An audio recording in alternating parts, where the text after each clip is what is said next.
Iya. Saya ditugaskan panitia untuk memandu diskusi kita tentang perspektif baru teori kelompok dan praktik pekerjaan sosial dengan kelompok. Jadi sebenarnya makalah ini lebih kepada, atau webinar ini lebih kepada bagaimana sebenarnya hakikat praktik pekerjaan sosial dengan kelompok. Saya sudah setor 2 hari yang lalu makalah kecil kepada Kang Fajar, mungkin nanti bisa dibagikan di akhir acara ini. Baik, saya mulai sedikit dengan penggunaan metode oleh kebutuhan klien.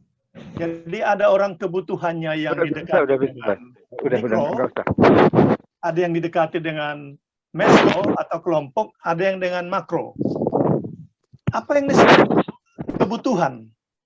Ini kalau saya dulu sering bekerja, sering bersama-sama di kementerian atau dimanapun, disebut kebutuhan sudah mulai muncul. Kebutuhan ada uang, kebutuhan mobil, kebutuhan itu. Yang dimaksud di sini adalah kebutuhan perkembangan manusia, yaitu kebutuhan sebagai prasyarat bagi individu, bagi kelompok, bagi masyarakat agar dapat berfungsi sosial. Jadi ada 3 tingkat urgensi kebutuhan. Itu yang pertama disebut nice to have. Nice to have itu ya ada bagus, kalau tidak ada tidak apa-apa.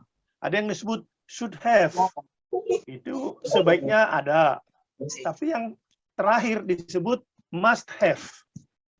Ini disebut mesti ada agar manusia dapat berfungsi sosial. Sekarang kita coba, apa kebutuhan bayi? Kebutuhan bayi itu adalah kasih sayang. Ketika kasih sayang itu di sana ada ASI, ada kehangatan dan lain-lain. Ada kebutuhan anak-anak itu bermain. Kebutuhan remaja belajar keterampilan hidup. Kebutuhan orang dewasa muda tengah berproduksi keluarga atau pekerjaan. Kebutuhan orang lanjut usia itu didengar. Jadi haram hukumnya kalau menasihati orang tua, itu haram. Malahan didengar. Hakikat kelompok. Kelompok yang dimaksud di sini adalah kelompok binaan atau kelompok alamiah. Jadi bukan kelompok binaan atau kelompok bentukan. Jadi bukan kelompok alamiah. Itu kelompok yang sudah berada di dalam naungan suatu lembaga yang terikat kerjasama. Olehnya disebut klien. Ini sekarang ini sedikit agak baru, minimum jarang dipraktekkan. Jenis-jenis kelompok binaan. Ini saya ambil dari 2 referensi, mungkin ada yang lain. Ada kelompok rekreasi. Saya tidak jelaskan satu-satu, terlalu lama. Lamanya nanti kita sedikit dipraktek. Kelompok rekreasi ini seperti belajar bermain gitar, belajar bermain bingo, belajar bermain kartu, belajar bernyanyi, belajar bermain karet, dan lain-lain. Termasuk belajar bermain bola.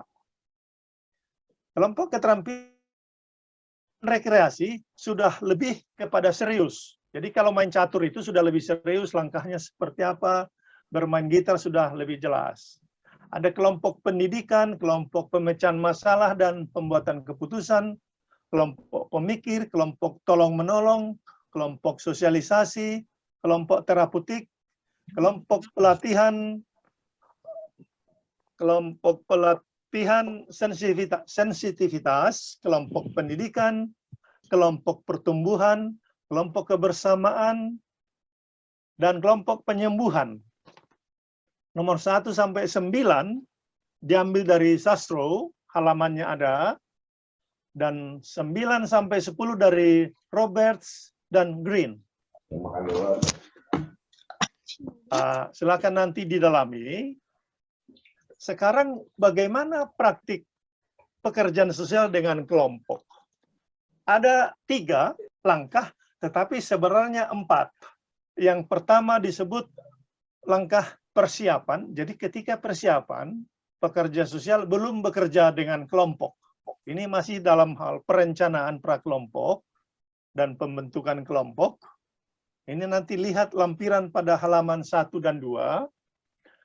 Baru langkah pertama disebut permulaan, beginning. Kedua, middle, pertengahan. Ketiga, baru ending. Sering juga disebut di mikro ini terminasi. Persiapan, apa yang dimaksud dengan persiapan? Pertama adalah ada perencanaan prakelompok dan pembentukan kelompok. Jadi, saudara-saudara praktisi terutama, ketika Anda mau mengadakan kegiatan kelompok, pertama perlu diperhatikan variabel perencanaan. Pertama adalah apa kebutuhan kelompok. Saya beberapa kali diajak oleh orang Dinas Sosial, DKI, juga dari kementerian, memberi pembinaan misalnya kepada klien di Panti X, ada di Jakarta Barat. Pertama, misalnya di klien tuna sosial yang WTS. Dimulai pertama, apa kebutuhan mereka? Kira-kira ini kawan-kawan, apa kebutuhannya ini menarik. Kalau kita pergi ke PSBR, apa kebutuhan mereka? Kalau kita ke Panti Werda, apa kebutuhan mereka? Diperhatikan kebutuhan ini, sekali lagi, bukan kebutuhan makanan, minuman, dan lain-lain, termasuk jumlah calon anggota, apakah kelompok ini terbuka atau tertutup. Di lampiran 1 ada saya beri beberapa catatan. Kemudian struktur itu termasuk lama pertemuan, total kegiatan berapa lama, waktunya kapan, pagi, siang, atau sore, frekuensi, transportasi, dan seterusnya. Kemudian isi. Isi ini semacam kurikulum. Kalau kita bekerja dengan kelompok tertentu, harus jelas apa isinya. Di sini sering keliru, setiap ada anak yang mengalami misalnya bencana, langsung ada judulnya, Therapeutic Healing. Seolah-olah setiap orang terkena bencana sudah langsung trauma, traumatic healing. Belum tentu trauma. Yang keenam, kontak prakelompok. Bagaimana kita merekrut calon anggota kelompok, konteks panti, dan konteks masyarakat. Lampiran 2 saya beri contoh, ini saya adopsi dari pengalaman praktik saya dulu. Jadi ini semacam contoh perencanaan prakelompok dan pembentukan kelompok. Pada halaman 5, lampiran 2, kelompok reminiscence janda perang Timur-Timur. 8 variabel diterapkan. Kebutuhannya apa? Apa kebutuhan kelompok reminiscence? Kelompok reminiscence janda perang Timur-Timur. Apa tujuan, komposisi, struktur, isi. Di sini kegiatannya hanya 5 kali. Dulu saya praktikum ini di praktikum terakhir. Jadi praktikum ini dibatasi karena kuliah sudah selesai, harus kembali ke tanah air. Kemudian kontak prakelompok, konteks lembaga di tempat saya praktikum, konteks masyarakat di mana saya berada. Dalam konteks ini sedikit saya biasa menjadi seolah-olah saya bekerja di Biduri, jadi konteksnya masyarakat Palmerah. Saya siapkan juga lampiran 3 pada halaman 67, jurnal. Jadi kalau istilah lama sering disebut laporan atau case study. Jadi saya sebut saja di sini jurnal praktik atau praktikum meso. Jadi berbeda jurnal mikro, meso, makro. Formatnya seperti ini. Terus boleh, terus, Kang Fajar terus. Terus lagi. Nah, ini contoh jurnalnya. Saya sebenarnya berharap ini minimum ada kesamaan contoh jurnal praktik atau praktikum mesodi kita, minimum sama, supaya enak seragam. Jangan ada 10 jurnal, 10-nya beda-beda dan tidak jelas. Pertama adalah hari tanggal. Jadi jurnal pertama hari tanggal kapan, berapa lama, jam sekian sampai jam sekian, kegiatannya apa, jumlah anggota sekian, yang hadir sekian. Nah, isi kegiatan ada pengantar, berhubung karena ini adalah jurnal 1, artinya perkenalan, maka janda tentara perang Vietnam ini saya ubah, janda tentara perang Vietnam di Pusat Rekreasi Usia Lanjut Senior Citizen Center berjumlah 20 orang. Praktikan membaginya ke dalam 3 kelompok reminiscence, yaitu kelompok Selasa 6 orang, kelompok Rabu 7 orang, kelompok Kamis 7 orang sesuai dengan hari pertemuan. Mengacu kepada 8 variabel, praktikan menyusun beberapa sesi pertemuan kelompok reminiscence dan anggota kelompok sudah menyepakati jadwal pertemuan, artinya sudah ada kontrak. Jadi ini adalah sesi pertama untuk kelompok Selasa. Hari ini Senin 3 Juni 2019 jam 11, praktikan sudah menyiapkan ruang pertemuan perdana, yaitu bangku ditata berbentuk lingkaran dan bersiap-siap menyambut pertemuan perdana ini. Anggota kelompok mulai memasuki ruangan dan menempati bangku.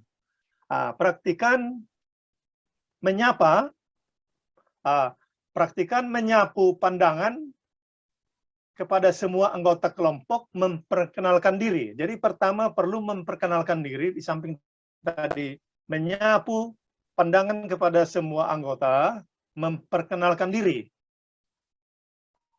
Nama, jabatan, dan memberi batasan supaya perkenalan tidak kemana-mana.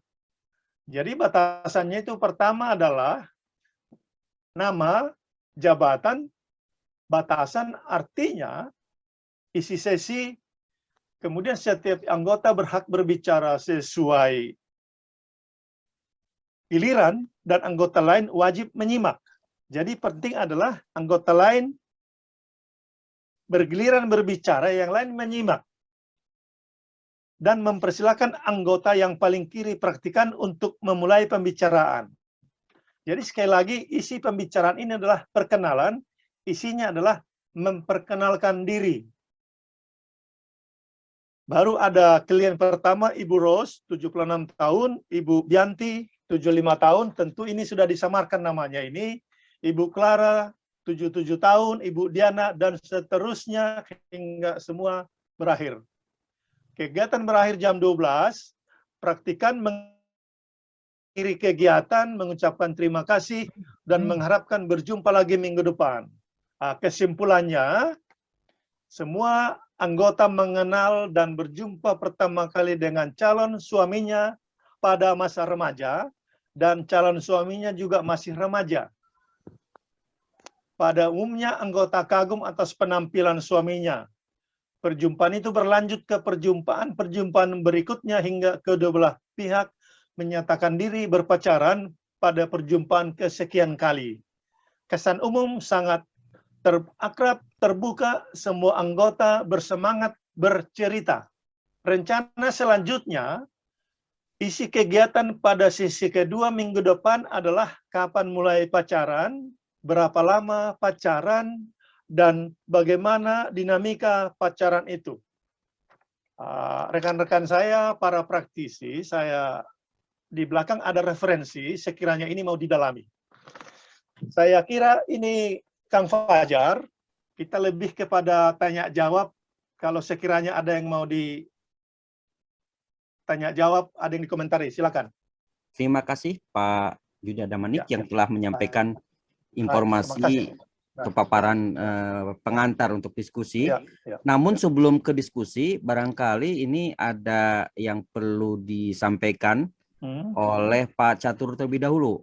Atau Baik. bagaimana? Atau satu-satu dulu? Kalau saya usul Mas Agus, Ya. kalau paparan dulu, nanti baru buka tanya jawab bagaimana. Jadi Baik, enak. baik. Baik, Assalamualaikum warahmatullahi wabarakatuh. Salam sejahtera buat kita semua, Bapak Ibu semuanya. Baik, izinkan saya, ini luar biasa nih Mas Agus, yang hadir ini macam-macam nih Mas Agus. Jadi ini para senior-senior, para dosen, akademisi, praktisi, ada mahasiswa dan sebagainya, sehingga kita memang seperti yang disampaikan Pak Juda Damanik tadi, memang kita forum ini adalah forum diskusi. Jadi sistem kita semua narasumber nih ya, karena di sini saya melihat banyak para pakar gitu, banyak akademisi, sehingga tugas kami seperti halnya tugas Pak Yuda hanya mengantarkan diskusi hari ini. Dan kami dan saya ini selaku praktisi tentunya banyak kekurangan nantinya dalam penyampaian materi, karena begitu saya dihubungi Pak atau Prof Yusman, ya mau nggak mau saya harus membuka lagi referensi-referensi yang terkait dengan kelompok dan grup work, pekerjaan sosial dengan kelompok begitu Pak Mas Agus dan Bapak Ibu sekalian. Dan mohon izin, tadi hampir sama beberapa materi yang disampaikan Pak Yuda, beberapa materi paparan yang akan saya sampaikan, sehingga saya nanti tidak membahas satu-satu, mungkin hanya penekanan saja. Kalau tadi dibicarakan masalah perspektif teori kelompok modern yang sekarang ini, tentu saya melihat di beberapa referensi metode tradisional, social cause work, social group work, dan community organization dan community development, beberapa yang sudah ditinggalkan istilahnya gitu. Ada menggunakan praktek langsung dan tidak langsung. Tapi dalam prakteknya kenyataan metode tradisional masih relevan untuk dipakai gitu. Dan sangat relevan untuk dipakai untuk membantu proses pertolongan terhadap mereka-mereka yang memiliki masalah. Dan saya hari ini izinkan saya untuk menyampaikan pengantar diskusi ya terkait dengan pengertian kelompok. Mohon izin, ini hanya kita refreshing saja, hanya mengantar saja terkait dengan apa itu kelompok, kemudian teori dan model-model kelompok, pengertian pekerjaan sosial dengan kelompok, tahapan dan prinsip praktek pekerjaan sosial dengan kelompok, kemudian praktek-praktek pekerjaan sosial dengan kelompok. Ini nanti ada praktek di beberapa negara maju, negara berkembang dan sebagainya terkait dengan pembinaan offender ya. Kebetulan saya bekerja di Balai Pemasyarakatan di Kementerian Hukum dan HAM ya. Jadi itu nanti saya sampaikan praktek-praktek menggunakan metode kelompok di dalam rangka membantu klien saya yang mengalami penyimpangan perilaku berupa penyalahgunaan narkotika. Ya, nah di situ. Nah kemudian praktek-praktek yang sudah kami lakukan terkait dengan penggunaan metode kelompok di dalam kegiatan pasca rehabilitasi bagi penyalahguna, ya kemudian korban narkotika di Bapas kelas 1 Semarang. Nah terkait dengan itu semua, sebelumnya kenalkan saya Catur Wiranto, SST MSW. Saya berbeda dengan Pak Yuda mungkin di Amerika, saya kebetulan di Australia waktu itu, saya lulusan STKS, masuk tahun 94, kemudian selesai tahun 2000. Nah, sekarang ini saya jadi praktisi sebagai pembimbing kemasyarakatan madya di Balai Pemasyarakatan kelas 1 Semarang. Nah, ini saya sekarang sebagai konselor nih, pembimbing narapidana yang mendapatkan program pembebasan bersyarat, cuti bersyarat maupun cuti menjelang bebas. Nah, baik izin kami untuk menyampaikan apa itu kelompok, karena ini strict ya, para ilmuwan itu Bapak Ibu sekalian, kalau bicara masalah kelompok ini benar-benar strict. Jadi banyak istilah-istilah yang pendapat kita itu kelompok, ternyata bukan kelompok. Jadi kalau kita menjadi beberapa referensi dalam teori sosiologi, ya kalau kelompok itu berdekatan dengan sosiologi. Nah, jadi saya melihat ada perbedaan kelompok, ada perbedaan agregat, dan ada perbedaan kategori. Seringkali kita salah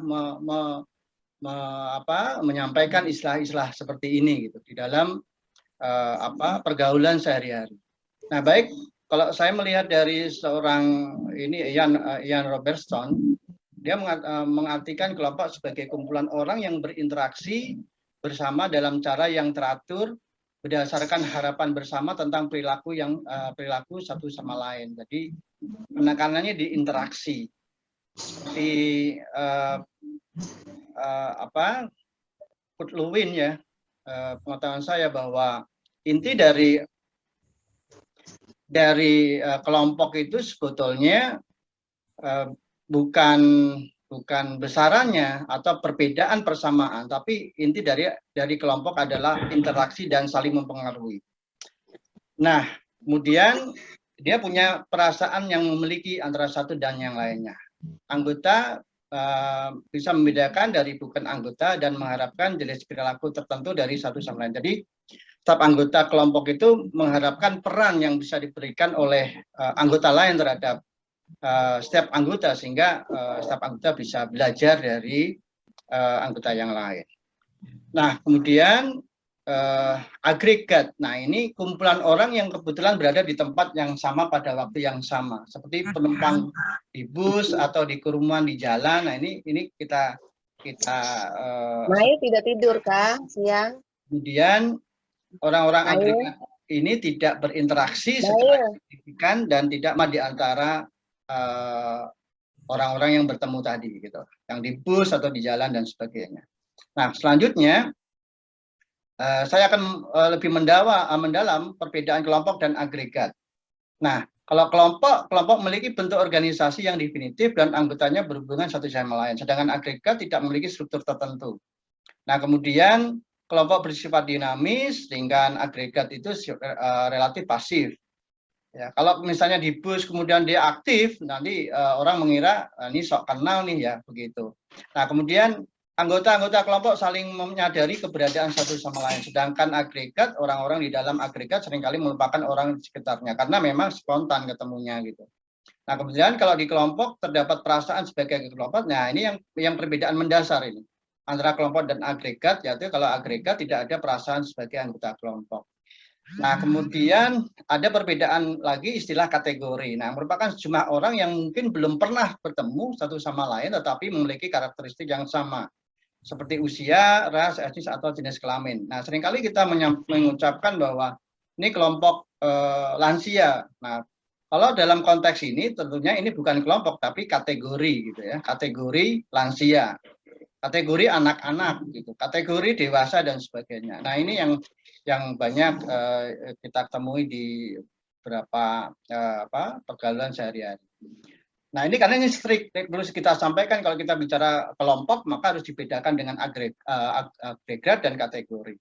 Nah, kemudian terkait dengan definisi metode pekerjaan sosial dengan kelompok, saya menggunakan definisi dari Margaret dan Albert Alisi yang ini kelihatannya sama ini, Bapak Ibu sekalian. Terkait dengan pengertian metode pekerjaan sosial kelompok menurut Margaret nih ya, dia menyatakan bahwa metode pekerjaan sosial itu merupakan pengalaman kelompok yang digunakan oleh pekerja sosial sebagai medium praktek utama yang bertujuan untuk mempengaruhi keberfungsian sosial, pertumbuhan atau perubahan anggota kelompok. Nah, ini seringkali mohon izin Bapak Ibu, di praktek lapangan ketika kami menemui sama-sama seorang peksos itu dalam praktek masih belum bisa apa sih parameter orang berfungsi sosial gitu, sehingga kita nggak fokus pada pekerjaan kita dalam praktek gitu.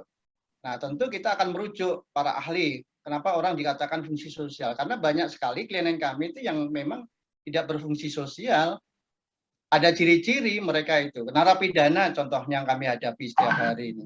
Jadi mereka ini nggak bisa melaksanakan perannya peran sosialnya sebagai bapak karena dia mantan napi atau dalam proses pembinaan di luar, dia masih belum bisa menjalankan perannya sebagai seorang ayah. Ya gitu, dia belum bisa bekerja, mendapatkan pekerjaan sulit. Ya, kemudian dia mendapatkan stigma dari masyarakat, labeling yang luar biasa di dalam masyarakat, sehingga dia tidak bisa menjalankan perannya secara baik sebagai seorang ayah, seorang suami gitu, seorang anak gitu. Nah, kemudian yang kedua, ciri menurut Sastro juga, selain perannya nggak bisa, dia juga tidak bisa melaksanakan atau memenuhi kebutuhannya, kebutuhan dasar, makan, minum, pendidikan, dan sebagainya. Nah, sehingga memang perlu dibantu seorang pekerja sosial. Nah, di sini kalau kita melihat dari keberfungsian menurut Skidmore, di situ ada tiga parameter ciri-ciri orang dikatakan tidak berfungsi jika dia itu tidak bisa melaksanakan perannya, kemudian tidak memiliki relasi yang positif, dan yang ketiga dia tidak bisa menghargai diri sendiri. Nah, contoh persis yang dilakukan seorang narapidana atau ex narapidana itu tidak berfungsi secara sosial. Nah, ini tugas kami luar biasa di Kementerian Hukum dan HAM, itu bagaimana mengembalikan fungsi sosial mereka di dalam masyarakat sehingga tidak melakukan tindak pidana lagi atau residivisme. Nah, kemudian ini hampir sama dari Albert Alisi itu, pekerjaan sosial dengan kelompok mengkonsentrasikan diri pada pemberian pengalaman kelompok untuk memenuhi kebutuhan perkembangan secara normal, membantu mencegah perpecahan sosial, memudahkan tujuan korektif dan rehabilitatif, serta mendorong terlibatan dan tanggung jawab penduduk dalam aksi sosial. Nah, di sini dua para social worker ini bahwa dia menjelaskan hal yang sama, bahwa metode kelompok sangat penting untuk mendapatkan pengalaman kelompok dalam setiap anggotanya. Kemudian dalam rangka untuk memecahkan problem-problem yang dialami oleh setiap anggota kelompok. Nah, ini pentingnya kelompok menjadi medium atau sebagai metode untuk penyembuhan. Nah, kemudian ini sudah dibahas oleh Pak Yuda tadi, Bapak Ibu, terkait dengan jenis kelompok yang sering digunakan di dalam praktek-praktek pekerjaan sosial dengan praktek pekerjaan sosial. Nah, ada banyak tadi, ini kemudian saya kutip dari Charles Sastro, dari kelompok percakapan tadi sudah, sekarang ini muncul banyak kelompok percakapan sosial, apalagi dengan sekarang adanya WA, banyak Android, bahkan napi yang sekarang ini belum kerja aja udah banyak punya Android gitu ya. Jadi sehingga mudah orang untuk membentuk kelompok percakapan RT, sedikit misalnya ada kelompok apa, kita bentuk WA dan sebagainya. Nah, ini banyak sekarang bermunculan kelompok percakapan sosial. Ini tidak jelas tujuannya, yang penting ngumpul, kita ngobrol, cari kenalan, pengen cari sahabat dan sebagainya. Nah, kemudian kelompok rekreasi tadi sudah dijelaskan, kemudian kelompok keterampilan rekreasi. Kalau bedanya kelompok rekreasi dan kelompok keterampilan rekreasi hanya ketemu. Rekreasional itu misalnya kelompok catur tadi kata Pak Yuda, ya hanya ketemu saja. Tapi kalau kelompok keterampilan ini ada pelatih, ada instrukturnya, ada pembinanya dan sebagainya, ada anggotanya. Ini bedanya seperti itu. Kemudian seperti klub olahraga itu ada pembinanya, ada pelatihnya, instrukturnya, dan sebagainya. Ada kelompok pendidikan, ini ada kelompok pemecahan masalah, problem solving. Nah, ini biasanya social work nih sebagai seorang leader di dalam sebuah kelompok. Nah, kelompok mandiri ini menarik Bapak Ibu sekalian. Ini banyak berhasil ketika kita membentuk kelompok mandiri. Bahkan yang kami lakukan ini mendorong munculnya banyak kelompok-kelompok mandiri di kalangan para ex narapidana gitu. Contoh seperti kelompok-kelompok yang muncul sekarang ini yang kita dorong, kita dampingi kelompok-kelompok ex napiter gitu. Begitu susah ya, merubah mindset para napiter di sini. Nah, yang bisa merubah mindset dan perilaku mereka adalah dengan kelompok mereka sendiri. Kelompok mandiri ini. Kenapa kelompok mandiri ini sangat berhasil Bapak Ibu ketika kita menggunakan kelompok ini? Karena Pak, mereka itu memahami betul problem yang dialaminya gitu. Seperti kelompok teroris itu sama-sama orang yang menderita, sama-sama tahu gitu. Orang-orang menyalahgunakan narkotik juga sama-sama tahu bahwa dia itu mempunyai problem yang sama ketika dia ketergantungan narkotika, sehingga kita paham yang dihadapi diri dan anggota lainnya gitu, sehingga ini kelompok ini cukup berhasil di dalam mengubah perilaku dan memenuhi kebutuhan kelompok itu. Dan di kelompok ex-napiter atau alkohol yang kami dorong di sini, yang kami bentuk di sini, atau bukan kami bentuk, kami dampingi maksud kami, ini sangat berhasil di dalam mengembangkan dan merubah perilaku mereka. Jadi kenapa ini kuat? Ya itu tadi salah satunya mereka paham tentang kondisi yang dialami anggotanya, kemudian apalagi mereka merasa berarti ketika bisa membantu anggota kelompok lain.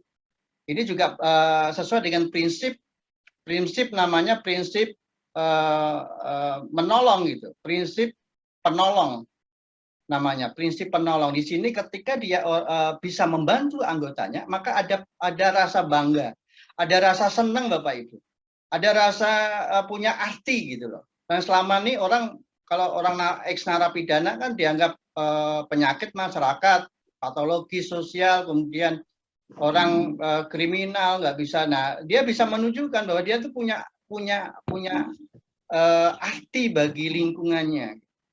Nah ini menjadi terapi juga bagi dia gitu, bahwa dia itu dibutuhkan, bahwa dia itu orang yang memang bermakna gitu, bermanfaat bagi lingkungannya. Ini menjadi kepuasan tersendiri bagi baik anggota yang memberikan maupun diberi dia dan sebagainya. Nah ini kemudian itu terkait dengan kelompok mandiri. Nah kemudian yang kelompok sosialisasi ini juga kita gunakan biasanya dalam pembinaan atau pembinaan narapidana, karena proses resosialisasi dari lapas ke lapas dalam pemasyarakatan di masyarakat bisa berjalan dengan lancar. Nah, kita bentuk kelompok sosialisasi ini sangat penting. Ya, jadi bagaimana ketika nilai-nilai yang terbangun, yang terinternalisasi di lapas itu bisa dirubah gitu ketika dia sudah ada di masyarakat dan dia siap untuk menyatu dengan masyarakat lagi dan masyarakat bisa menerima ex narapidana tadi. Nah ini biasanya kita gunakan kelompok sosialisasi. Nah kemudian kelompok penyembuhan ini terapi nanti dalam paparan ini juga saya berbagi pengalaman terkait dengan kelompok penyembuhan terkait dengan penanganan korban atau pengguna narkotika gitu dan alkohol. Nah, kelompok sensitivitas ini memang ini kalau kita menghadapi Bapak Ibu, orang-orang yang susah banget untuk dirubah, maka memang harus diintensifkan, intensif untuk frekuensi pertemuan bisa berhari-hari nih Bapak Ibu, kalau kelompok sensitivitas ini. Jadi bagaimana orang yang sudah terinternalisasi dengan perilaku yang lama, dia pengen berubah gitu kan? Kalau udah dewasa kan menurut psikolog kan susah banget untuk berubah. Nah, bagaimana dengan kelompok sensitivitas gitu. Jadi intensivitas pertemuan, saling kenal, kemudian bahkan saling percaya muncul. Kalau kita dalam dinamika kelompok kan menggunakan mata ditutup, kemudian anggota itu saling percaya. Nah, sampai seperti itu sehingga bisa proses perubahan perilaku bisa terjadi gitu. Jadi ada namanya freezing, unfreezing, kemudian change dan unfreezing kembali. Jadi yang sudah terinternalisasi susah perilakunya dirubah, kemudian kita urai supaya berubah, dia nyadar, kemudian kita lakukan perubahan terjadi, ya kita beri keterampilan untuk perilaku yang kita inginkan gitu, misalnya, terus kemudian kita unfreezing kembali supaya perilaku yang sudah berubah tadi tidak relapse lagi, tidak berubah lagi. Nah, kita pertahankan supaya berubah. Ini kelompok sensitivitas. Ini sangat kalau kita menggunakan misalnya perilaku narkoba, addiction yang susah, itu bagus sekali nih kelompok sensitivitas. Nah, kemudian terkait dengan di sini sebentar. Ah, ini prinsip-prinsip pekerjaan sosial dengan kelompok nih. Ini hal-hal yang mungkin perlu kita perhatikan bersama ketika kita bentuk kelompok. Memang hal-hal ini yang perlu kita perhatikan terkait karakteristik kelompok secara tepat dan proporsional. Jadi ketika kita bentuk sebuah kelompok tadi memang perlu kita perhatikan usianya juga. Ketika kita menghadapi klien anak-anak, dan kami juga punya klien anak-anak, Bapak Ibu, anak-anak yang melakukan tindak pidana di bawah 18 tahun. Jadi kita harus bedakan dengan usia yang dewasa gitu. Pendekatannya juga beda nantinya ketika kita menghadapi anak, mungkin pedagogi. Ya kalau dengan dewasa mungkin andragogi seperti yang ya kita lakukan Bapak Ibu sekarang ini, nanti kita diskusi bersama. Nah, kemudian lama waktunya, durasinya. Nah, nanti harus kita pastikan berapa sih waktu durasinya gitu. Kalau lama bosen, kalau sedikit tidak akan memecahkan masalah. Nah, jadi harus sesuai dengan tujuannya. Terus kemudian terkait dengan berapa jumlah. Kalau secara teori beberapa referensi mengatakan lebih dari 3, kalau jumlah kelompok itu lebih dari 3 dan di bawah 14. Kemudian ada yang 5, 6 atau 8. Nah, sekitar itu jumlah kelompok yang ideal. Dan sifatnya kalau bisa yang homogen, jangan heterogen. Artinya di sini menghindari konflik. Kalau heterogen kan susah untuk disatukan. Nah, artinya persepsi yang sama di sini. Kemudian hindari misalnya, nah gender juga penting juga. Kalau laki-laki semua, perempuan semua, ini juga kita juga bisa mempertimbangkan. Nah, kemudian kalau misalnya ada laki dan perempuan juga komposisinya jangan sampai hanya satu perempuan dalam 10 orang, satu orang laki-laki dalam 10 orang gitu. Nah, itu nanti akan minoritas, yang satu ini akan inferior dan sebagainya. Nah, maka harus posisinya harus imbang, laki dan perempuan kalau memang dalam satu kelompok. Ini penting Bapak Ibu. Nah, kemudian dalam hal anggota kelompok mengenal satu sama lain, ini wajib. Kelompok itu harus mengenal satu sama lain. Bagaimana kita bisa mengungkap, bagaimana kita bisa menyampaikan pendapat masing anggota kalau nggak lain satu yang lain tidak mengenal. Mereka mesti akan ketakutan, keraguan, tidak akan terbuka gitu, open nggak akan. Sehingga praktek pertama memang harus mengenal satu yang lain. Raport, hubungan baik itu harus kita lakukan dengan baik di sini. Kalau dalam kelompok metode itu akan berhasil dengan baik. Nah, kemudian identifikasi tujuan personal dalam kelompok ini kadangkala kalau kita ketemu punya hidden agenda, kepentingan pribadi. Nah, kepentingan itu jangan sampai merusak tujuan kelompok gitu, komunikasi dalam kelompok, sehingga kita harus bisa mengidentifikasi tujuan personal dan tujuan kelompok, kita harus sinkronkan. Kemudian tumbuhkan fungsi kepemimpinan di antara kelompok. Nah, kalau kita sebagai seorang profesional seringkali kan kita biasanya menggurui gitu. Kalau kita andragogi, kalau dewasa ini nggak bisa. Kalau anggotanya orang-orang dewasa, tentunya andragogi yang kita metode yang kita gunakan. Tidak bisa dengan cara ngancam, bahkan dengan klien narapidana yang involuntary client, yang dipaksa untuk mengikuti arahan pembimbing, ngikuti pembimbingan, pengawasan, itu pun kita masih demokratis gitu. Jadi kita nggak ada model ancam-mengancam, pemaksaan, anggota nggak. Mereka nggak akan sukarela. Makanya yang kita berikan adalah friendly gitu. Jadi friendly, kasih keluasan mereka untuk berekspresi, menyampaikan pendapat, karena kita anggap mereka itu punya pengalaman dan punya kemampuan, potensi gitu. Walaupun seorang narapidana, tapi dia punya pengalaman. Ya, bahkan narkotika pun punya pengalaman coping strategis yang itu bisa bermanfaat bagi diri dan orang lain. Itu bisa dibagi nanti. Nah, jadi seorang social work nanti tentunya nggak bisa mengarahkan, kita hanya sebagai fasilitator, dinamisator, moderator, dan bahkan kalau narasumber hanya sebagai pengantar saja diskusi kelompok gitu. Kalau teknik diskusi nanti kita gunakan dalam model kelompok. Nah, kemudian dalam keputusan yang paling sesuai dengan jenis masalah dan kelompok, tentu di dalam praktek kami biasanya menyesuaikan diri dengan jenis kelompok. Kalau narapidana tentu akan berbeda dengan kelompok yang lain gitu. Kalau narapidana mayoritas misalnya orang tidak mampu, tentu tidak maksakan.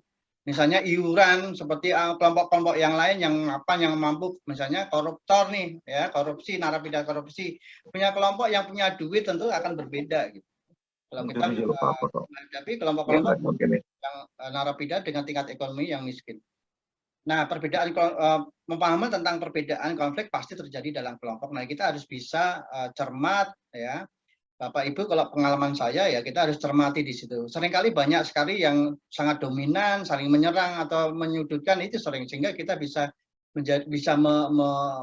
menetralisir kondisi bahwa tidak perlu didramatisir, tidak perlu dibesar-besarkan. Tetap kalem, ya, tetap kita bisa membuat suasana yang menyenangkan dalam diskusi kelompok, dalam metode kelompok itu.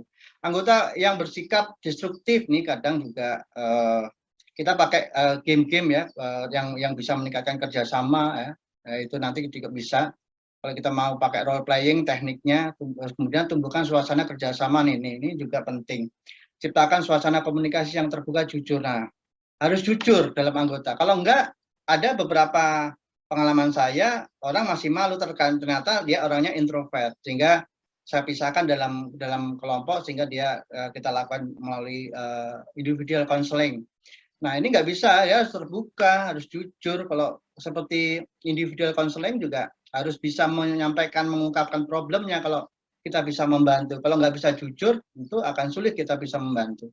Kemudian perhatian yang sesama pada sesi pengakhiran. Nah, seringkali kalau sudah keenakan, kita bertemu, asik gitu, seringkali nggak mau untuk diakhiri pertemuan kelompok. Padahal kita ada time bonding. Gitu. Nah, sehingga kita harus bisa menjelaskan kepada anggota bahwa ini diakhiri, kemudian kita dilanjutkan ke pertemuan selanjutnya yang mungkin akan berbeda. Nah, kemudian terkait dengan prinsip-prinsip, nah ini tadi sudah disampaikan oleh Pak Yuda sebagian, tapi saya sampaikan sesuai dengan praktek kami di Kementerian Hukum dan HAM atau di Balai Pemasyarakatan. Nah, ini ada intake, ada assessment planning, selection member, intervention, dan evaluasi dan intervention. Nah, di sini biasanya kalau di lembaga kami menerima narapidana yang dari lapas ke Bapas, ya, kami terima biasanya kita dalam intake itu biasanya membuat rencana pembinaan bagi narapidana yang ada di dalam gitu. Nah, kemudian kita membuat intervensi. Tentunya setiap individu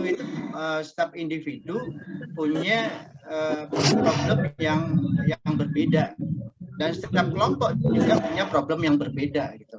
Makanya saya biasanya dikelompokkan, yang narkotik sendiri, yang pidana umum sendiri misalnya. Makanya ada perbedaan di situ tentang jenisnya, kemudian karakteristik setiap anggota kelompok di situ kita bedakan. Nah, kemudian ketika kita sudah tahu melakukan asesmen, apa sih penyebab narapidana itu melakukan tindak pidana? Kalau misalnya dia pencuri, ya setiap pencuri itu misalnya ada yang karena ekonomi, misalnya karena pergaulan. Ada narkotika juga akan kita pisahkan. Biasanya dia mencuri karena ketergantungan dia narkotik. Nah, di situ kita pisahkan, kemudian kita fokus pada aspek criminogenic need, kebutuhan atau problem-problem yang menyebabkan individu narapidana itu melakukan pelanggaran hukum di situ. Makanya harus ada need di sini, ada need assessment di sini, aspek kebutuhan atau problem-problem yang memang harus kita tangani. Nah, ketika kita udah tahu akar masalahnya berdasarkan risk dan need assessment tadi, lalu kita membuat rencana pembinaan, kemudian kita lakukan namanya intervensi atau pembinaan itu sendiri. Nah, kita juga melakukan dalam manajer kasus, kita juga melakukan review, progress review terkait dengan kegiatan metode kelompok. Terus terang di beberapa lapas itu belum banyak dikembangkan, ya. Bahkan di Bapas belum banyak dikembangkan. Nanti saya kasih contoh ketika di beberapa negara sekarang ini udah banyak dikembangkan. Nah, di negara kita tuh masih banyak belum dikembangkan. Nah, itu sangat sayang gitu. Padahal di beberapa negara itu cukup berhasil dalam mengubah perilaku para narapidana dengan menggunakan metode kelompok ini gitu. Nah, dalam prosesnya memang di awal kita melakukan kontrak, masalahnya apa, kita pisahkan, terus assessment. Setiap orang itu punya beda kelompok, dan kelompok juga akan nantinya pendekatan juga beda-beda. Kita buat rencana intervensinya, kemudian kita seleksi kliennya yang mau bergabung dalam grup konseling atau pekerjaan sosial dengan kelompok ini. Yang tidak mau kita tidak paksakan, pasti tidak akan berhasil gitu. Namanya misalnya ada seorang narkotik yang masih pre-contemplation, itu tidak akan berhasil ketika kita ajak atau paksa untuk mengikuti kegiatan terapi gitu, untuk penyembuhan melalui media kelompok. Tidak akan berhasil karena dia masih pre-contemplation. Tapi kalau dia sudah mengalami kesadar diri, ya, kemudian dia sudah mau berubah, nah itu pada tahap contemplation. Nah ini mudah seorang peksos untuk mengarahkan gitu, untuk mengarahkan strategi-strategi apa saja yang nanti bisa digunakan oleh anggota kelompok gitu. Kita menawarkan strategi saja, mereka yang akan milih. Kemudian tentu di dalam intervensinya nanti dalam pelaksanaan, harapan anggota juga kita dengarkan, nilai-nilai harus ditaati, tujuan kelompok juga harus kita capai. Kita harus konsisten. Kalau namanya kasus narkotik, tentunya capaiannya adalah tidak pakai lagi gitu, nggak relapse gitu. Nah, kita harus bersama gitu. Bagaimana bisa mengatasi itu? Ada beberapa mereka yang ternyata cukup berhasil. Ya, coping strategisnya bagus dan bisa ditularkan ke anggota yang lain. Ini luar biasa ya kasus narkotik ini gitu. Ada beberapa strategi. Nanti saya akan sampaikan apa sih sebetulnya strateginya dan sumbangsih dari anggota kepada anggota yang lain. Nah, kemudian yang terakhir memang harus dilakukan namanya progress review di sini. Ya, evaluasi, monitoring, pengamatan jalannya proses kegiatan kelompok. Kalau memang ini kelompok cukup berarti bisa mengubah perilaku, tentu akan kita terus. Kalau nggak berhasil, tentu akan kita akhiri. Nah, ini terkait dengan Charles Sastro. Nah, dalam prakteknya, dalam Charles Sastro memang ada beberapa yang penyelesaian.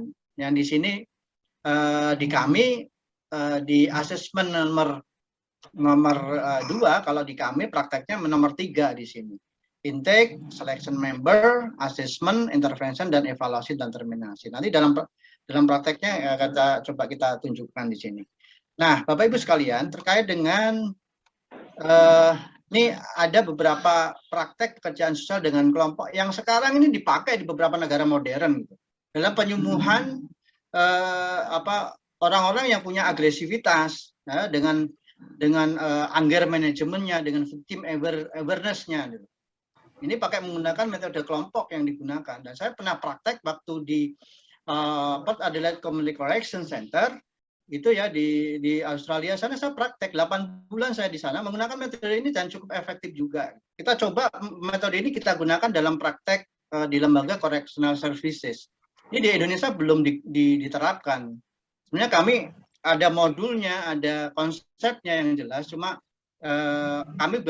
saya belum punya waktu dan mungkin kalau masih diberikan sehat, panjang umur, saya akan coba menerapkan ini di beberapa lapas atau bapas, ya mudah-mudahan bisa membantu gitu.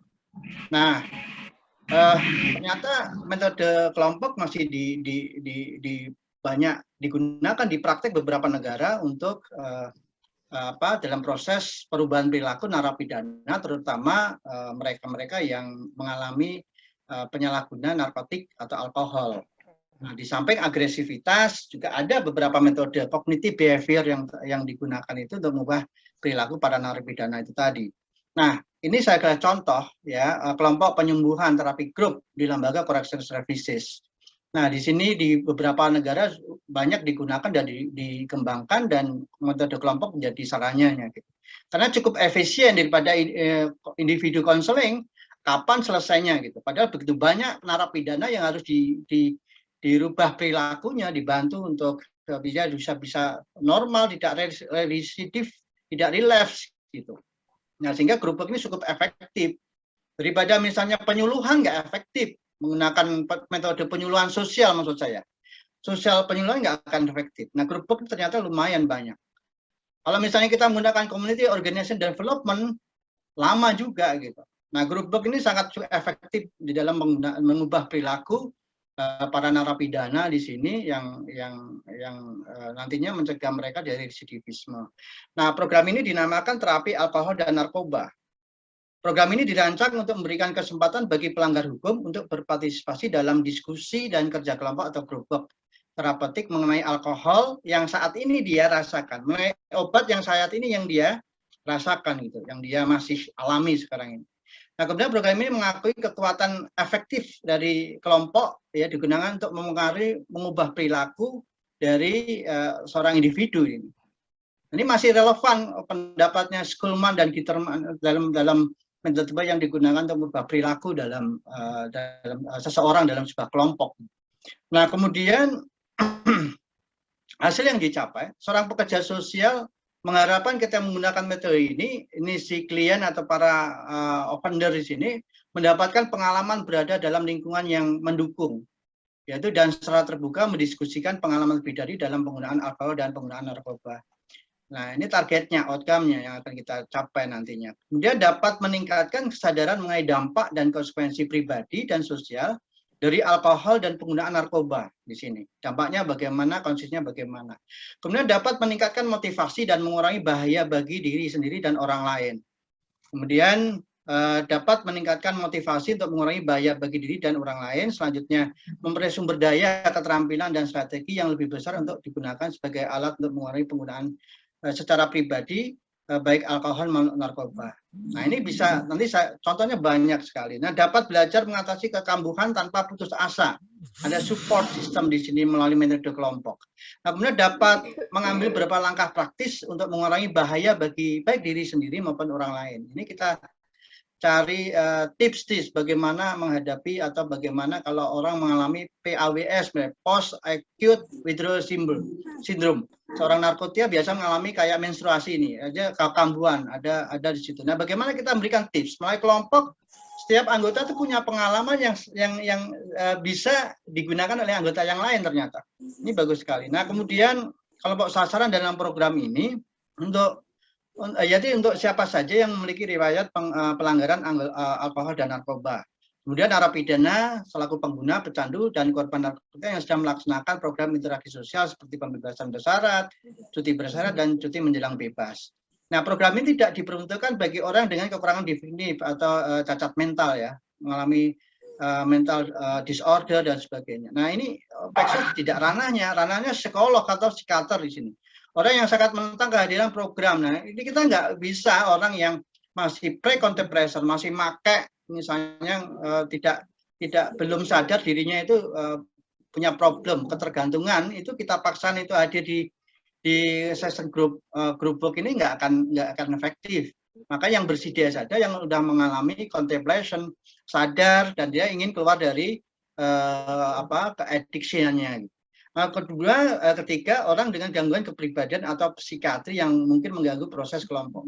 Dan jangan coba kalau kita nggak punya skill terhadap psikiater, psikologi, jangan coba untuk mengatasi ini, nggak akan berhasil. Kita tentunya tadi dari outcome-nya itu yang kita capai dari social work. Ya, jadi yang orang-orang yang punya gangguan kepribadian psikologis tentu bukan ranahnya kita, ini ranahnya psikolog atau psikiater. Nah, ini yang bisa nanti menggunakan program ini. Nah, kemudian ini ada teori model yang digunakan dalam program ini yang seringkali memang harus kita pahami juga kalau kita sebagai peksos ya kita melakukan grup konseling atau pekerjaan kelompok, tentu ada beberapa teori pendekatan model yang harus kita pahami juga gitu. Sebelum kita punya keahlian keterampilan di bidang ini, memahami teori ini, jangan melakukan namanya grup konseling dulu, harus pahami dulu. Biasanya umumnya yang kalau terkait dengan program alkohol dan obat ini biasanya beberapa teori yang mendukung yang digunakan para pekerja sosial, di antaranya cognitive behavior therapy. Kemudian ada learning teori, motivational interviewing, dan model group work practice. Nah, cognitive behavior teori ini punya prinsip semua apa yang dipikirkan seseorang itu pasti akan mempengaruhi perasaan dan perilakunya. Nah, di sini pendekatan kognitif, kemudian behavior therapy itu sangat penting di dalam nantinya mengubah perilaku para drug and alcohol addiction ini, abuse ini, punya ketakutan, kecemasan dan sebagainya. Banyak pemikiran dia tuh unhelpful thinking, bukan helpful thinking. Sehingga kita menggunakan teori pendekatan ini di dalam rangka mengubah perilaku dalam sebuah metode group work. Kemudian adult learning theory, ini juga kita gunakan pendekatan adult learning theory dalam metode kelompok nanti dalam proses penyembuhan penyalahgunaan narkotik dan alkohol. Di sini sangat penting harus kita pahami juga sebagai backsource. Karena sudah saya sampaikan tadi bahwa tidak ada prinsip ancam mengancam, paksa memaksa, karena mereka itu pada dasarnya kalau yang dewasa itu biasanya punya pengalaman dan learning theory, jadi menganggap bahwa mereka itu sudah bisa sebetulnya, cuma dia nggak bisa mengungkapkan atau dia nggak bisa atau belum bisa share dengan yang lain. Nah ini kita mendorong untuk berpartisipasi, kontribusi gagasan, ide, keyakinannya terhadap problem yang dialami gitu kepada anggota yang lain. Itu langsung masukkan ke teori, apanya yang kurang di prinsipnya atau di tujuannya dan lain-lain. Tapi kalau kita hanya berbicara tentang teori, jadinya garing, jadi kering. Jadi maksud saya, coba kawan-kawan praktekkan dulu seperti apa, bikin bukti prakteknya, bicarakan kelemahannya ini. Nanti pekerjaan lebih lanjut menyelesaikan itu apakah pada level teori, apakah pada level supervisi. Jadi sebenarnya waktunya buat kawan-kawan dari lapangan berbicara ini. Kita siap mendengar, kita proses. Mungkin kita hanya bisa, kalau saya misalnya mengajar di kelompok untuk S1 bambu apus, yang banyak dari dinas sosial lewat sana. Kalau lewat tempat lain, lewat S2 bisa. Jadi saya gugah kawan-kawan, coba praktekkan, baru laporkan hasilnya. Saya kira begitu Kang Fajar, Pak Profesor Jusman, monggo, ya. Mangga. Ya, saya nambahkan aja sambil nunggu Mas Catur mungkin. Baik, silakan Pak. Bang Yuda. Saya sepakat dengan Bang Yuda tadi. Saya ingin nambahkan aja beberapa hal ya sambil nunggu Mas Catur. Yang pertama itu bahwa kelompok yang kita bentuk itu juga dia tetap melalui proses-proses kelompok. Menyampaikan itu, yaitu diantaranya proses-proses kelompok itu ada hubungan sosial yang harus dibangun di antara anggota kelompok, ya, kemudian mereka ada kesempatan berinteraksi, kemudian selanjutnya akan terjadi proses adaptasi, ya, saling penyesuaian diri di antara mereka, kemudian nanti ada intimasi, ya, setelah itu nanti baru pelaksanaan dari tujuan intervensi melalui metode kelompok ini bisa dilakukan. Ya, saya kira ada 3 hal yang perlu dilakukan dalam pendekatan kelompok ini. Yang pertama itu tentu tiap kelompok itu dia memiliki produk, ya, artinya ada tugas-tugas untuk memproduksi sesuatu, untuk menghasilkan sesuatu. Nah, untuk menghasilkan sesuatu tadi sudah dijelaskan oleh Bang Yuda dan Mas Catur, ya, perubahan-perubahan apa yang akan dihasilkan nanti, dan untuk mencapai perubahan itu aktivitas apa yang harus dilakukan. Tadi Bang Yuda sudah menyebutkan dari perencanaan, persiapan perencanaan dan seterusnya. Nah, yang kedua, dalam kelompok itu tugas pokok yang kedua adalah membangun komunikasi di antara orang-orang di antara kelompok tersebut. Nah, artinya komunikasi itu bukan sekedar kita bicara tentang ngobrol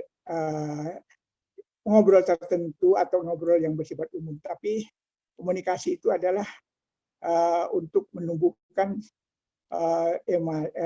empati yang kuat di antara anggota kelompok dan saling pengertian yang kuat di antara mereka, dan mereka lebih saling menyayangi satu sama lain. Nah, komunikasi ini juga saya kira diperlukan ya untuk mendiskusikan ya berbagai persoalan-persoalan yang mereka hadapi. Nah, tentu ini akan dipandu oleh social worker. Ya. Kemudian yang lainnya, tugas kelompok yang ketiga yaitu adalah problem solving, itu yang memecahkan masalah-masalah yang tadi sudah disebutkan oleh Bang Yuda, beberapa contoh-contoh pada janda veteran dan semacamnya.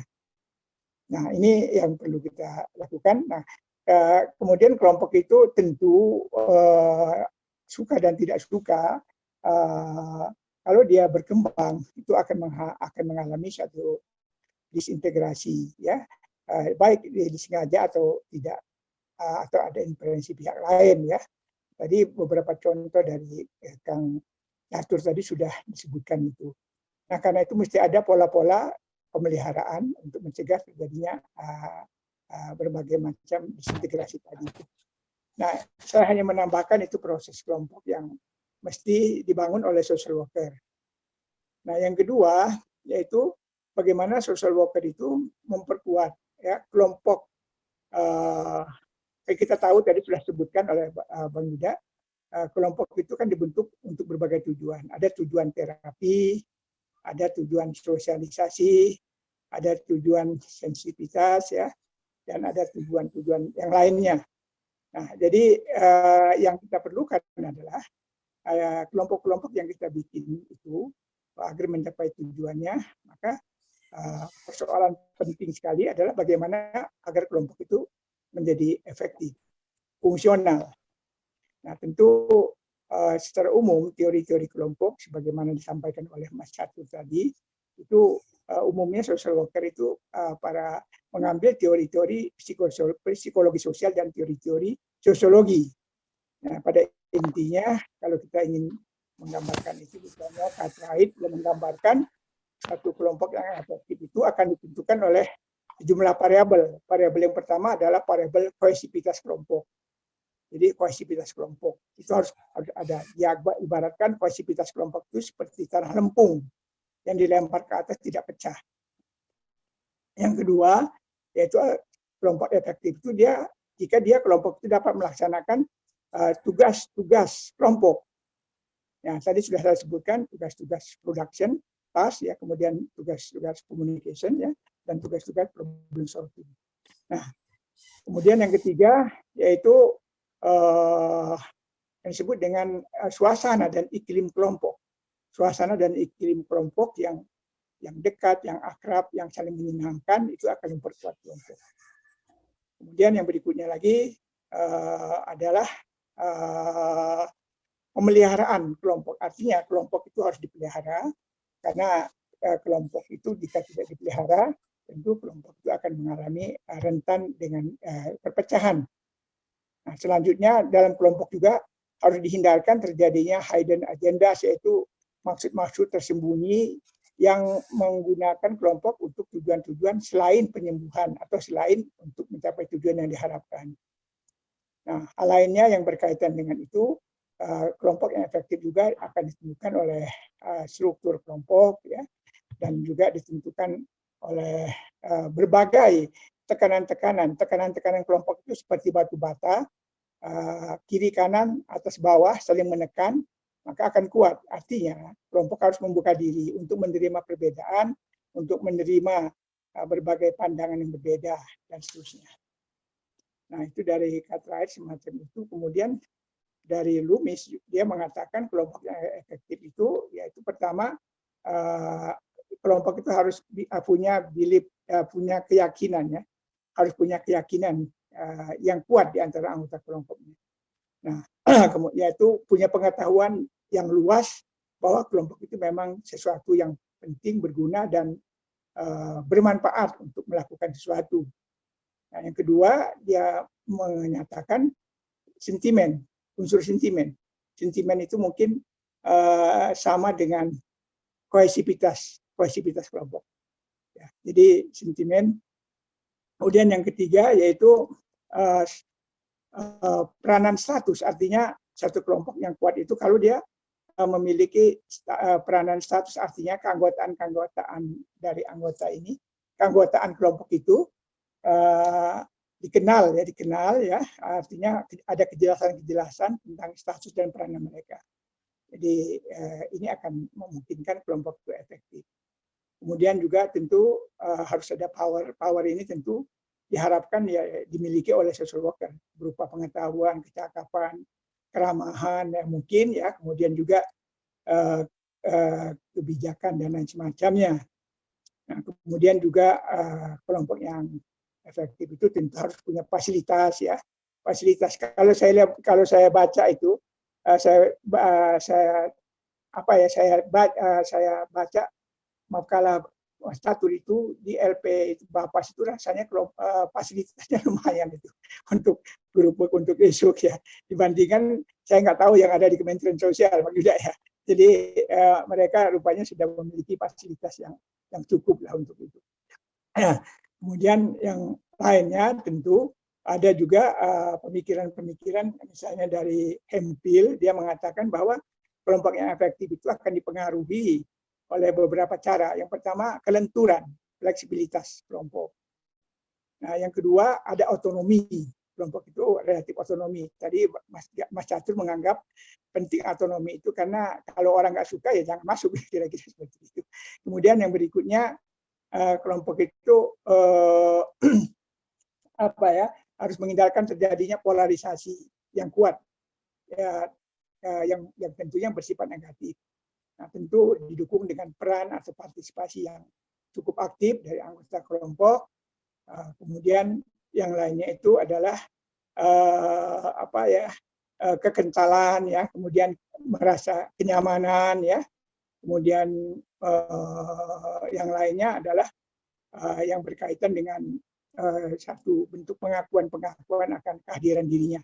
Nah, saya kira itu tentu masih banyak lagi teori-teori untuk menjelaskan tentang suatu kelompok efektif.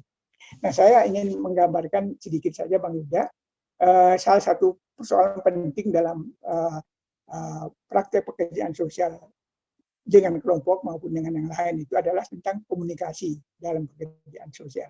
Artinya, pertama, ada pekerjaan sosial, kita harus memahami ada unsur dan proses komunikasi. Yang secara umum kita bisa pahami betul bahwa unsur dan proses komunikasi itu paling tidak, pertama ada social worker sebagai seorang komunikator. Seorang social worker itu dia harus memiliki wawasan pengetahuan, ya, harus memiliki kecakapan berkomunikasi, ya, kemudian dia harus punya sikap positif tentang manusia, dan dia harus memahami tentang sistem sosial budaya ya orang-orang atau lingkungan atau anggota-anggota kelompok atau kliennya. Nah, unsur yang kedua yaitu dari komunikasi itu adalah unsur pesan message ya. Pesan itu hanya akan efektif jika dipahami ada 3 unsur yang menyertai pesan. Pertama, isi pesan, konten isinya. Isinya tentu harus fokus, tidak berbelit-belit, tidak berlebihan, tidak terlalu sedikit, tidak terlalu banyak, dan seterusnya. Artinya pesan tersebut betul-betul tidak mengandung makna yang ganda dan semacamnya. Yang kedua yaitu perlakuan, yang kedua itu kode pesan. Bagaimana pesan itu akan disimbolkan dalam bentuk simbol-simbol seperti apa. Kita bisa saja menggunakan simbol-simbol itu dalam bentuk bahasa isyarat atau bahasa tulisan atau cara-cara yang lain ya. Sehingga dengan simbol-simbol yang akrab itu pesan itu akan lebih mudah diterima. Kemudian yang ketiga, treatment itu adalah menempatkan pesan seperti apa urgensi dari pesan itu. Kalau pesan itu seperti surat kabar, misalnya ada pesan kecil di halaman 21 di surat kabar tersebut dari 30 halaman 21 paling kiri, paling pojok, paling bawah. Tentu itu tidak urgen, orang akan baca. Tapi kalau pesan itu di halaman depan, artinya pesan itu sangat urgen. Nah, itu pesan karena itu harus ada keterampilan, social worker harus punya keterampilan terhadap pesan ini. Pertama, keterampilan membuat dan mengemas pesan. Nah, yang kedua, keterampilan untuk menyampaikan pesan. Yang ketiga, keterampilan untuk menjawab pertanyaan. Yang keempat, keterampilan ya untuk berdiam diri, jangan sampai dia banyak ngomong, kemudian yang lainnya ada kesempatan. Kemudian keterampilan yang lainnya adalah keterampilan memahami bahasa-bahasa isyarat, dan yang lain yaitu keterampilan mau mendengarkan pembicaraan orang lain dan seterusnya. Nah, itu seperangkat pesan. Pesan yang paling efektif jika pesan itu punya maknawi. Ada maknawi pesan yang sangat kuat bagi seseorang, bagi anggota kelompok. Nah, kemudian yang berikutnya, unsur yang ketiga yaitu saluran channel. Nah, saluran pesan yang dapat digunakan itu tentu sangat beragam sekali. Artinya media yang kita lakukan dalam kelompok itu kita menggunakan proses kelompok sehingga terjadi pertukaran pengalaman dan terjadi pertukaran informasi yang kuat di antara anggota-anggota kelompok. Nah, boleh jadi sesi-sesi kelompok itu yang sudah terjadi suatu saat mungkin bisa saja dipecah menjadi sub kelompok ya, sub kelompok yang kemudian nanti kembali lagi bertemu dalam kelompok yang seterusnya. Nah, ini saluran-saluran itu mana yang paling efektif untuk akan digunakan. Nah, kemudian yang terakhir, yang berikutnya adalah unsur klien. Klien itu adalah orang yang sedang menerima pelayanan kesejahteraan, pelayan pekerjaan sosial dari social worker. Nah, karena itu klien juga dia harus punya ketakapan berkomunikasi, sehingga kalau dia klien punya ketakapan berkomunikasi tentu mudah social worker bekerja sama dengan dia. Yang kedua, punya wawasan pengetahuan ya tentang masalah-masalah dia, paling tidak tentang diri dia dan hal-hal lain terkait, walaupun terbatas misalnya. Kemudian dia punya sikap positif terhadap orang lain ya, dan juga memahami hal-hal lain. Nah, yang terakhir, unsur yang terakhir adalah umpan balik. Umpan balik ini diharapkan klien itu ya memiliki umpan balik yang positif, yaitu mau menerima asesmen rencana intervensi atau intervensi yang dilakukan oleh social worker. Nah, dalam proses umpan balik ini, saya kira prosesnya agak tidak mudah karena umpan balik itu akan terjadi melalui rangkaian proses dalam diri manusia, yaitu pertama orang akan menaruh perhatian terhadap pesan. Apakah pesan itu penting atau tidak? Yang kedua, yaitu apakah pesan itu betul-betul pesan yang baik, ya, punya minat, ya, orang punya minat terhadap pesan tersebut. Jadi ada menumbuhkan perhatian, ada minat atau tidak terhadap pesan. Kemudian yang ketiga yaitu akan terjadi ya proses dalam diri anggota kelompok itu merasakan dan menilai pesan tadi, apakah dirasakan, dinilai pesan tadi baik atau tidak, berguna, bermakna tidak. Nah, barulah yang kemudian ada tindakan-tindakan.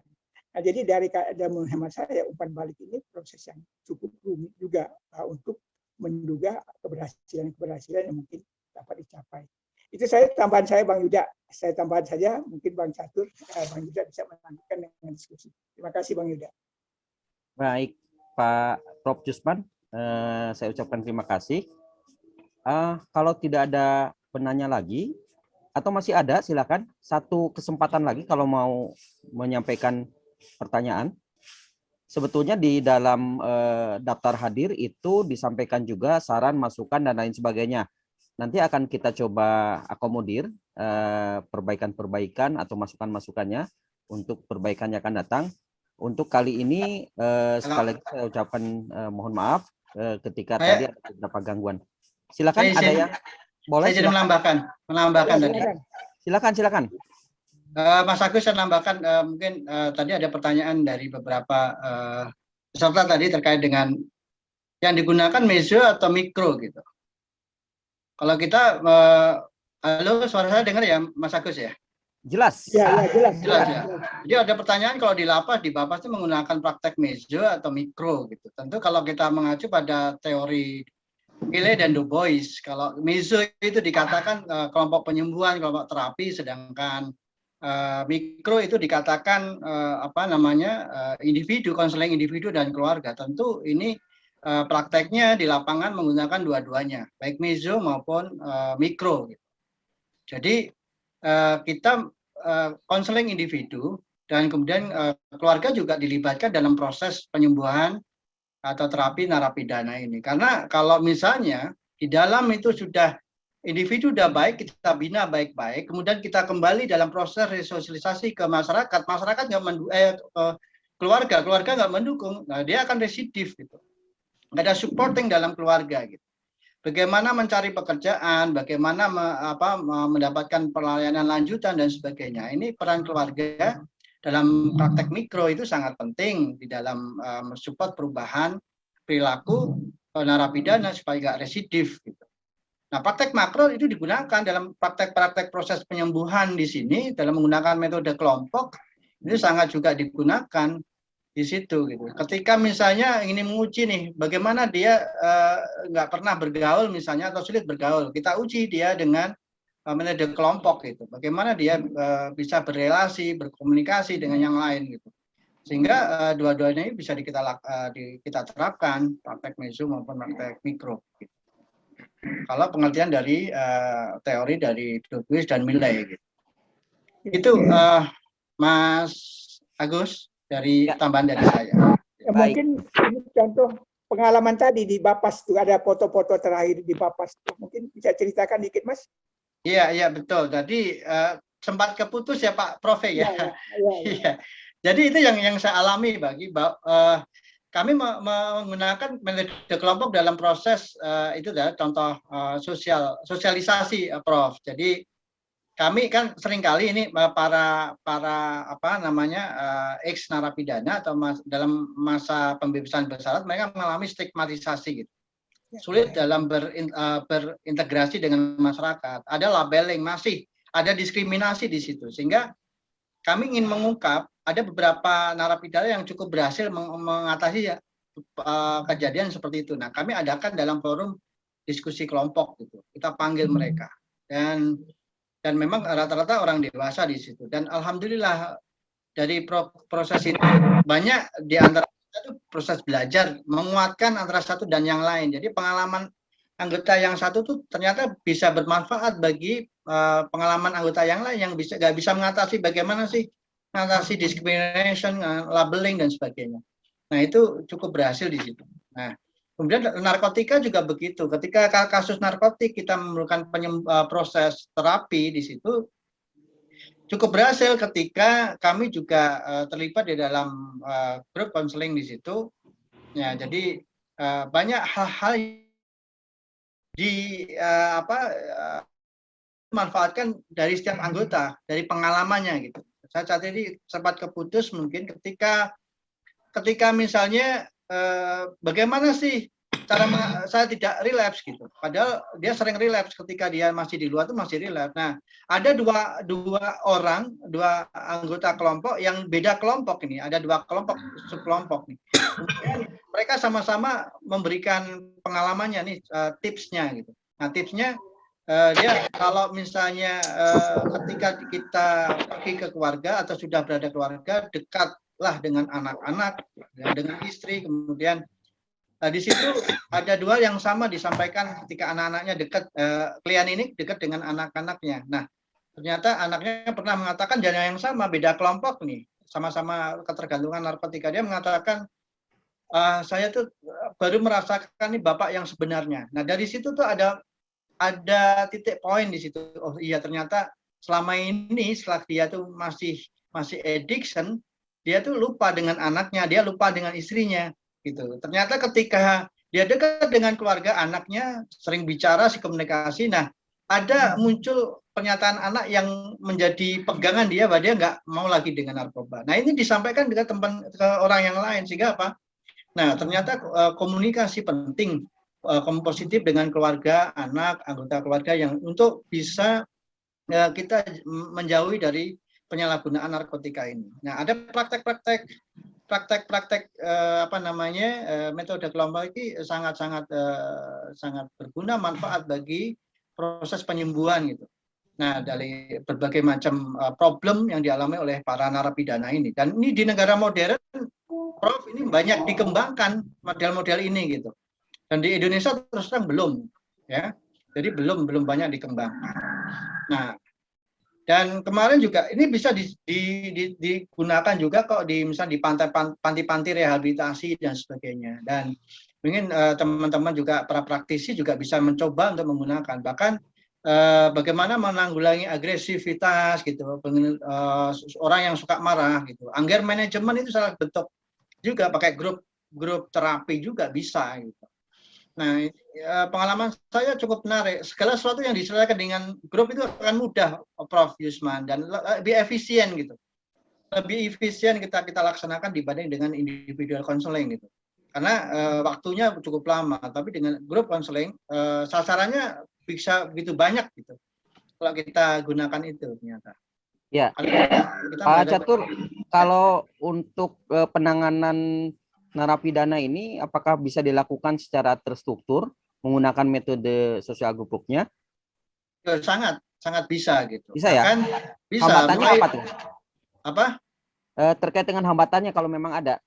Oh, hambatan di SDM terus terang. Kalau tadi saya menyampaikan ada beberapa skill yang harus dikuasai seorang group worker gitu ya, pekerja sosial dengan kelompok. Jadi tidak hanya konseling saja yang harus dipahami, tidak hanya group work saja yang harus dipahami, tapi harus teori atau pendekatan lain yang perlu dipahami oleh seorang pekerja sosial kelompok.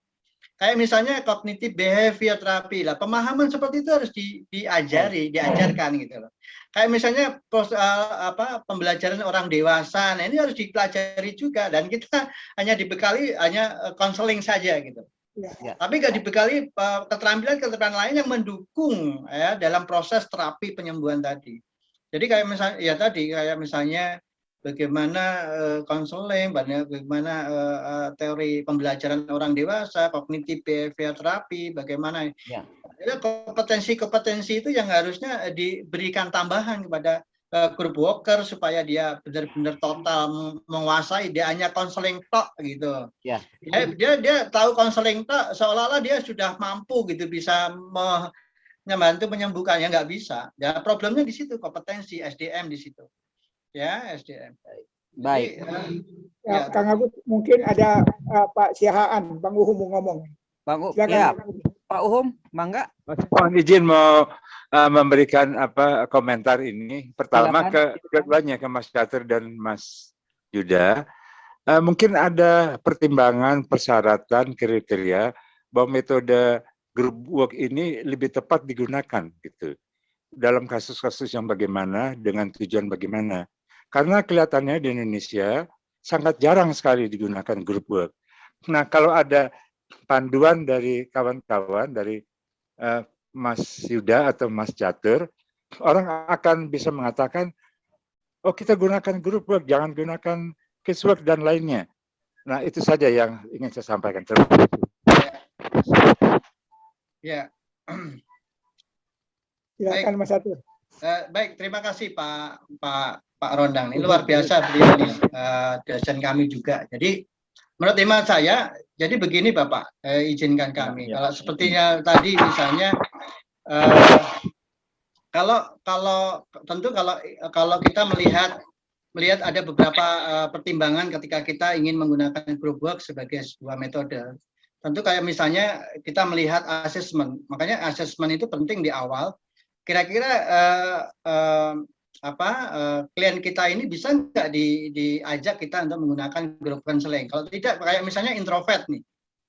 Introvert, kemudian dia punya tadi ya introvert, dia punya defisiensi intelektual, misalnya dia dia nggak bersedia, dia tidak kooperatif, kemudian dia punya gangguan kepribadian, ya, gangguan kejiwaan yang perlu penanganan khusus oleh psikolog.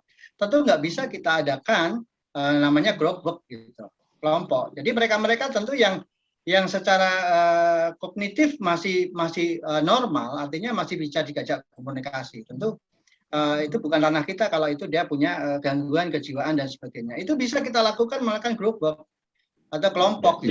Dia bisa berbagi komunikasi. Jadi percuma kalau dia misalnya nggak mau diajak kelompok, mau berbagi, saya itu malu Pak gitu. Saya tuh orangnya malu, nggak mau. Nah, percuma kita ajak gabung dengan group work gitu. Jadi kita asesmen di awal dulu untuk menseleksi mana yang bisa diarahkan ke group work, mana yang individual saja. Nah, itu yang perlu kita pertimbangkan. Banyak hal yang bisa kita lakukan sebetulnya Bapak. Kayak jadi kalau mereka bisa komunikasi dengan lancar, kemudian kita bisa mengajak dia mau kita ajak, kita arahkan, hubungan kita sudah baik. Tentu ini dituntut seorang pekerja sosial harus punya hubungan yang baik dulu. Jadi harus tune in dulu dengan kliennya. Jadi jangan benar kata Pak Yuda tadi, ujuk-ujuk ini kita belum paham betul tentang kliennya, ujuk-ujuk kita ambil lakukan group work gitu. Nah, itu problem kita gitu. Di awal itu harus kita seleksi dulu nih. Jadi tadi Charles Dastro sudah kasih kita guidance bahwa di awal itu harus ada intake prosesnya harus benar-benar kita lakukan gitu. Kita pilah gitu. Kita harus mengadakan profiling dulu. Harus pahami dulu individu tadi ketika ini layak ke group work, oke kita group work. Nggak sembarangan. Ini belum kita profiling, belum paham dulu tentang individu, langsung ujuk-ujuk kita wes yang penting ada program jalan, anggaran terserap, oke harus kita masukkan ke program group work. Itu kan kesalahan kita kan itu. Jadi obatnya harus pas, namanya sosial patologis itu hampir sama. Kita tuh sama dengan dokter, Bapak. Kita tuh mengasesmen, jadi obatnya setiap orang itu berbeda. Bisa nggak dengan cara metode grup itu bisa sembuh? Nggak bisa juga kalau orangnya nggak bisa bisa berbagi, tidak bisa berbicara dengan lancar dalam menggunakan metode kelompok. Kalau kita dokter itu kan bersama, kita nggak bisa menentukan ini, kita memutuskan nggak bisa, tapi kita menawarkan ini loh tawaran ini untuk gerobak karena Bapak, Ibu bisa nanti bisa mengambil pengalaman, pelajaran, dan coping strategi dengan anggota yang lain gitu. Nah ini nggak bisa kita main paksa gitu, nggak bisa. Dan asesmen di awal itu memang sangat penting di dalam menentukan apakah group work itu bisa digunakan untuk memberikan penyembuhan nggak untuk klien tadi. Jadi memang kita harus serius sebetulnya dari praktisi ini mengenal betul deh dengan kliennya, asesmen dulu dengan kliennya. Jadi kita nggak hanya mengejar program, mengejar anggaran, terserap, udah enggak, gitu. Jadi awal itu harus betul-betul kita pahami nih kliennya. Jadi ya memang harus banyak kita upgrade ya, artinya banyak kompetensi yang harus kita berikan ke teman-teman, baik di kami probation officer, probation dan para officer maupun social worker gitu. Ya, jadi saya kira bagus itu. Nanti apa yang dilakukan Depsos, apa yang dilakukan Menkumham, dilakukan oleh BNN dan lain semacamnya, boleh jadi ada perbedaan-perbedaan dan ada kekuatan-kekuatan satu sama lain. Jadi ini menambah satu kekayaan bagi kita. Mas Guntur tadi sudah makalahnya sudah cukup lengkap. Kalau nanti dibikin semacam semacam panduan itu jauh lebih bagus lagi nantinya. Cuman perlu waktu banyak gitu ya. Saya boleh Pak? Silakan. Silakan. Pertama saya ingin apresiasi dulu ya Mas Catur ini. Catur ya, karena pola pikir seperti ini sudah lama nggak saya dengar gitu ya. Jadi ini menggambarkan bagaimana seorang profesional bekerja. Jadi selama ini orang bekerja menurut birokrasi, tapi sekarang ini kita bekerja dengan profesionalisme, langkah-langkah profesionalisme, ya, di mana diawali dengan asesmen kebutuhan. Saya melihat itu dua-duanya tadi tergambar dengan jelas sekali, ya. Jadi bahwa penggunaan pendekatan group work ini memang harus ada asesmen kebutuhan, baik pada tingkat personal maupun tingkat kelompok. Jadi baru menggunakan metode. Jadi ungkapan saya di awal tadi, pekerja sosial generalis. Apakah ini pekerja sosial generalis atau pekerja sosial khusus? Sebetulnya generalis itu kan harus bisa menggunakan setiap metode secara efektif dan efisien. Jadi didasarkan pada asesmen kebutuhan. Jadi saya lihat tadi nyambung sekali dengan Mas Catur ya, bahwa yang dilakukan. Saya punya pengalaman menerapkan pendekatan meso ini ketika saya berpraktek di bagian psikiatri. Di bagian psikiatri, jadi orang yang terganggu jiwanya pun bisa diintervensi dengan menggunakan pendekatan kelompok. Ya, misalnya dalam rangka konsientisasi. Jadi metode kelompok itu juga bisa efektif pada orang yang mengalami gangguan jiwa. Asalkan memang di situ ada psikiaternya yang memang memahami dinamika psikologi dari peserta kelompok itu. Ya, jadi saya pikir ini saja mungkin yang ingin saya katakan, bahwa metode pendekatan kelompok itu memang banyak meringankan, asalkan asesmen personal dan kelompoknya benar-benar dilakukan dengan baik.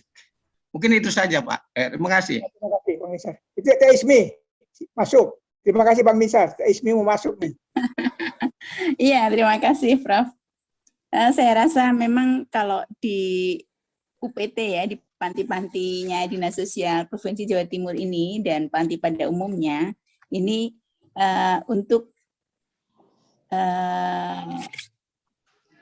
bekerja dalam kelompok ini digunakan untuk seluruh penyandang masalah ya, baik itu retardasi mental ataupun bukan. Jadi seperti tadi kalau dikatakan Pak Catur tadi kan kalau yang RM tidak bisa ya, tapi kalau di kami bisa.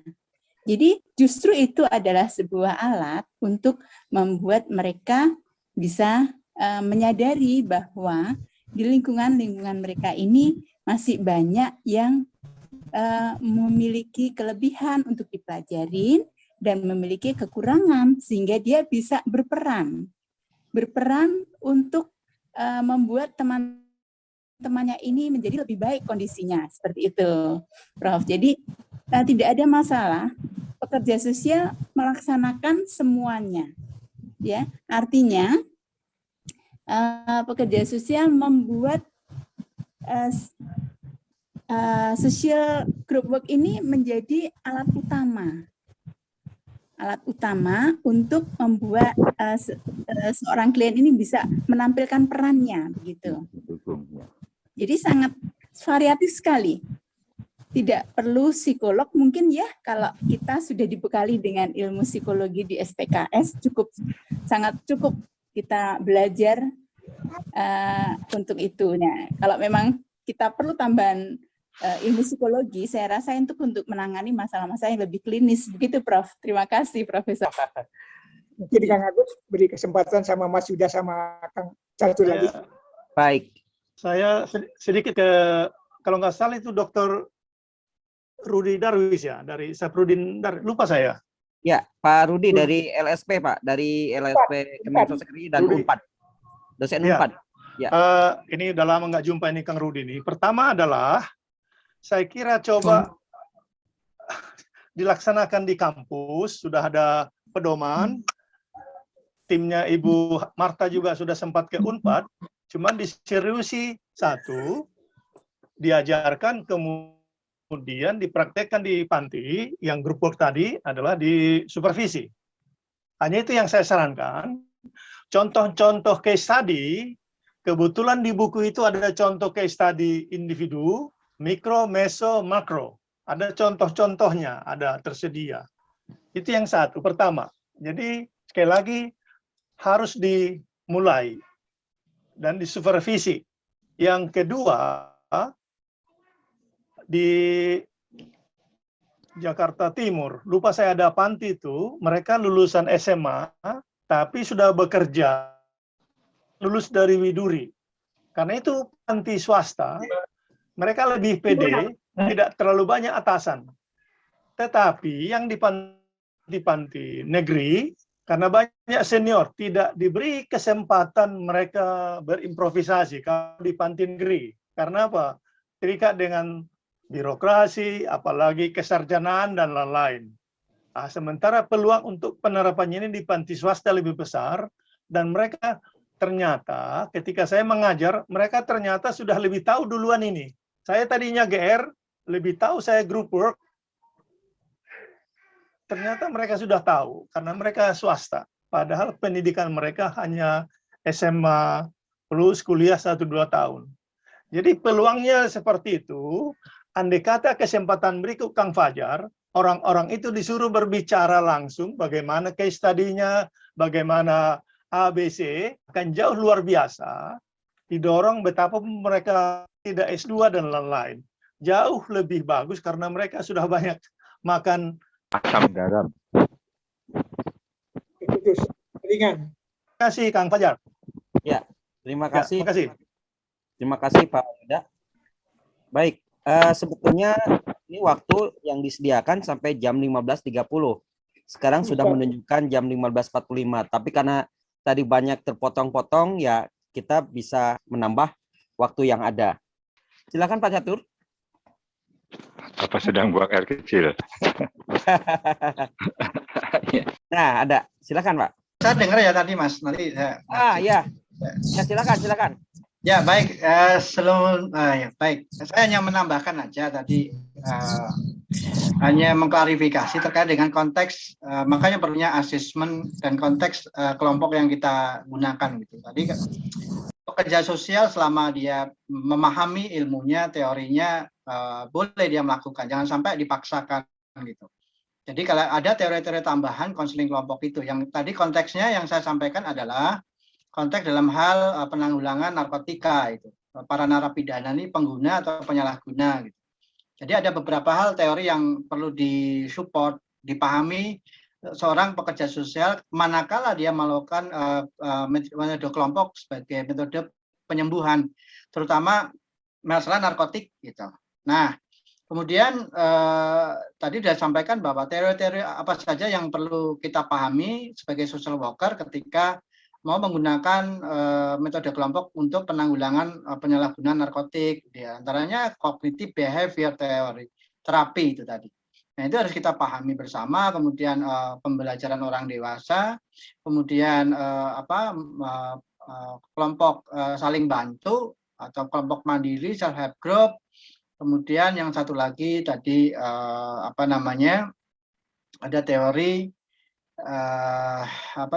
konseling kelompok ya kalau nggak salah tadi. Jadi ada 4 teori tadi. Nah kalau misalnya tadi terkait dengan Bu Ismi menarik sekali. Saya setuju, sepakat dengan Bu Ismi. Andai kata misalnya dan semua di berbagai macam penyandang masalah kesejahteraan sosial, kalau pekerja sosial itu dibekali dengan ilmu teori dan pendekatan model yang terkait dengan penyandang masalah kesejahteraan sosial, itu dipersilahkan. Jangan sampai dipaksakan ketika nggak punya pengetahuan teori, maka dia menangani itu. Nah, tidak akan berhasil, apalagi asesmen nggak dilakukan. Gitu. Asal menjalankan program. Nah, itu kan sebetulnya perlu kita pertimbangkan untuk kita lakukan. Sebelum kita menyiapkan diri dulu seorang pekerja sosial, namanya self education, jadi yakin dulu tentang kemampuan kita.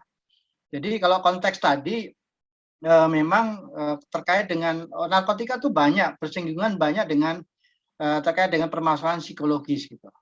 Kalau kita hanya psikologi sosial, maka nggak cukup untuk kita, makanya kita berdampingan dalam praktek ini, kita berdampingan dengan psikolog. Tadi Pak Binsar juga mengatakan kalau di rumah sakit juga bisa, ada juga ada psikiater gitu. Kita ada pendampingan di situ. Karena Pak, kalau terjadi nanti ada problem psikologis, kita ada langsung ada orangnya yang lebih mendalami ilmu tentang itu gitu. Jadi kita bisa langsung mengeksekusi problem yang ada itu gitu. Makanya dalam prakteknya kita biasanya berpartner dengan psikolog gitu dalam menggunakan program tadi. Gitu. Jadi begitu Pak Agus dan Bapak Ibu, menurut saya boleh sah asal kita dibekali dengan ilmu teori pendekatan yang cukup. Saya begitu. Dan tentang asesmen perlu kita lakukan karena berbeda antara individu yang satu dengan kelompok yang lain. Nggak bisa kita generasikan, obatnya sangat berbeda antara satu dengan yang lain. Itu yang bisa sampaikan Pak Agus. Ya. Terima kasih. Terima kasih. Selanjutnya Pak Yuda Damanik untuk closing statement-nya, Pak. Baik, jadi memang sudah waktunya mencoba. Jadi ini terutama kawan-kawan praktisi dan mahasiswa, itu ilmu ini bagus sekali. Sudah waktunya dengan PD praktikkan, baru laporkan. Jangan diam-diam dimakan itu ilmu sendiri. Jadi perlu sharing. Dan gagasan ini sebenarnya sudah sangat menarik, diberi kesempatan untuk sharing. Dari sana nanti kita semakin bertumbuh, semakin berkembang. Jadi sebenarnya ini bukan masalah SDM. Kita tidak pernah menceritakan kehebatan kita kepada orang lain. Padahal dengan ini kita cari-cari, wah ternyata ini, wah ini, wah ini, wah ini. Kita belum pernah merasakan hebatnya Kang Apsani Balarini gitu, itu makronya bagus. Saya itu mahasiswa kita, saya baru tahu setelah muncul di Facebook, andai kata itu. Agusman, Pak. Pak Agusman. Pak Agusman maksud saya. Coba banyak seperti itu lagi berikutnya. Jadi begitu hebat kita rekam dan lain-lain. Jadi lanjutkan, ini sangat bagus. Terima kasih Kang Fajar, terima kasih Profesor Jusman Iskandar, itu memediasi orang-orang pintar ini untuk saling berbicara. Terima kasih. Ya, silakan Pak, dari Bapak mungkin. Ya. Baik, terima kasih Pak Bang Yuda, ya, Mas Catur, ya, alhamdulillahirobbilalamin, luar biasa tadi, dan juga teman-teman social worker dari seluruh Indonesia. Saya haturkan terima kasih, penghargaan setinggi-tingginya. Jadi bahwa kita tidak perlu memperdebatkan ya tentang metode apakah menggunakan pendekatan generalis, pendekatan spesialis. Tadi sudah dijelaskan bahwa semua itu bisa dilakukan. Yang penting asal tujuannya jelas, ada assessment yang jelas, dan tentu ada karakteristik tertentu yang sesuai dengan metode yang akan digunakan.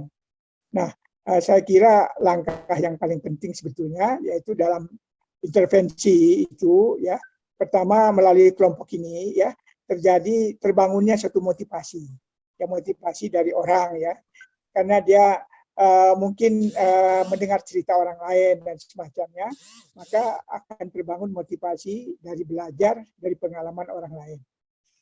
Nah, yang kedua yaitu terjadi pertukaran pengalaman yang boleh jadi orang kalau baca buku nggak akan cepat dan sulit, tapi melalui pertukaran pengalaman langsung, yang pahit, yang manis, yang sulit, dan bagaimana mereka keluar dari jalan yang sulit itu, maka orang akan terbangun satu kesadaran, walaupun kesadaran itu masih terbatas itu kan. Nah, melalui metode kelompok ini juga saya kira satu proses yang penting sekali bahwa sebetulnya manusia itu punya potensi kuat besar. Mungkin ada masalah yang kelam, tapi dia masih memiliki potensi, dan potensi inilah yang akan kita angkat ke atas, ya, sehingga akan terjadi proses penyembuhan, ya, melalui proses kelompok atas diri anggota-anggotanya. Nah, kemudian yang terakhir saya kira memang saya pikir, ya, karena kita orang Indonesia ini selalu, ya, diomongin sama sebagian guru-guru kita pendekatan generalis, ya, seolah-olah kita ini nggak mau menulis lagi social case work, bukunya ditinggalkan, social group work sama sekali nggak dijamah, COCD, bahkan ada salah seorang ilmuwan, saya nggak cocok bicara itu, saya bicara yang cocok, saya bicara kebijakan, nah, jadi saya pikir itu yang perlu kita hapus, ya, bagi Indonesia dari berbagai pengalaman di Bapas dan lain semacamnya. Jadi bukan soal generalis spesialis, tapi yang adalah pemilihan metode itu, ya, tergantung pada hasil assessment awal, ya, terhadap klien, perorangan atau kelompok-kelompok tertentu yang akan dicapai. Saya kira ini apa yang sudah disampaikan oleh Mas Yuda tadi, dia menggambarkan tentang proses-proses, kebutuhan-kebutuhan dan proses-proses social group work. Kemudian juga dia sudah sampaikan kasus-kasus social group work, ya, pada janda-janda perang di Timur Timur, ya, yang kehilangan suami atau keluarga yang lainnya, dan mereka bisa melewati masa-masa yang sulit itu melalui kegiatan praktik pekerjaan sosial yang kelompok yang dipandu oleh social worker. Jadi Bang Yuda sudah menyampaikan sejumlah jurnal yang saya kira ini luar biasa pentingnya. Saya baru dapat ini, ya, dari Bang Yuda ini, ya. Terima kasih Bang Yuda, ya. Kemudian yang kedua dari Mas Agus tadi, Mas Agus sudah memaparkan betul, ya, secara rinci lengkap mulai dari proses apa itu kelompok, ya, kemudian mengapa kita menggunakan pendekatan kelompok, kemudian jenis-jenis kelompok, sudah kemudian bicara juga tentang praktek pekerjaan sosial kelompok, bicara tentang proses, dan selanjutnya beliau membicarakan tentang banyak negara yang menggunakan metode sosial kelompok ini, dan yang terakhir tadi sudah disampaikan bagaimana penerapan metode ini dalam Bapas yang relatif berhasil menangani kasus-kasus. Dan ini saya kira sudah lengkap dan menyeluruh. Alhamdulillah kita dapat ini masukan-masukan dari saudara kita luar biasa ini. Saya lupa tadi Bang Yuda ini adalah seorang dulu mantan pegawai negeri sipil ASN, tapi beliau itu adalah seorang pegiat bidang pekerjaan sosial dan lembaga-lembaga dan kegiatan-kegiatan kemanusiaan lainnya. Dan di usia pensiun beliau itu masih sangat aktif sekali, ya, baik sebagai praktisi maupun sebagai pengajar, tinggal di Jakarta. Kemudian Kang Catur ini adalah alumni STKS yang STP, ya mungkin sekitar satu angkatan atau di bawah Kang Agus mungkin ya, Kang Agus ya, tidak jauh dari situ. Kemudian beliau ini sempat kerja di Kementerian Sosial, kemudian dibubarkan, kemudian beliau dapat kesempatan, kemudian pindah beliau bersama Ibu Olga dan lain semacamnya kepada Kementerian Hukum dan HAM, dan dapat kesempatan untuk tugas belajar di Australia dan menang gelar Magister of Social Work dari Australia. Luar biasa, masih muda dan sangat menarik seperti apa yang dikatakan oleh Bang Binsar tadi. Insya Allah teman-teman semua sekalian, makalah-makalah yang tadi disampaikan itu ada 3 makalah. Insya Allah akan bisa diunduh oleh teman-teman nanti melalui YouTube. Mas Agus akan menyampaikan ya di YouTube nanti, sehingga nanti bisa diakses oleh teman-teman semua. Saya kira teman-teman juga insya Allah akan mendapatkan sertifikat. Andai kata ada yang belum dapat sertifikat tapi hadir, nanti tentu akan diselesaikan pengirimannya dan semacamnya. Kami mohon maaf atas berbagai keterbatasan karena internet ini adalah buatan manusia, ya, jaringannya begitu banyak yang menggunakan jaringan ini dan hari libur, sehingga banyak masalah-masalah yang terjadi. Walaupun berbagai kesulitan tadi terjadi, kita bersyukur kepada Allah Ta'ala bahwa kita dapat melakukan kegiatan webinar ini, dan insya Allah pada bulan April sebelum kita saum bulan suci Ramadan masih akan dilanjutkan dengan webinar pekerjaan sosial dengan mengambil ya teman-teman kita social worker lainnya. Terima kasih banyak ya. Semoga saudara sekalian ya bisa mengikuti ini. Mohon maaf atas berbagai keterbatasannya. Saya kembalikan pada Kang Agus. Wabillahi taufiq wal hidayah. Wassalamualaikum warahmatullahi wabarakatuh. Waalaikumsalam warahmatullahi wabarakatuh. Terima kasih para narasumber, Pak Yuda Damanik, Pak Catur, dan Pak Prof. Jusman yang telah menyampaikan ilmu-ilmunya bagi kita semua.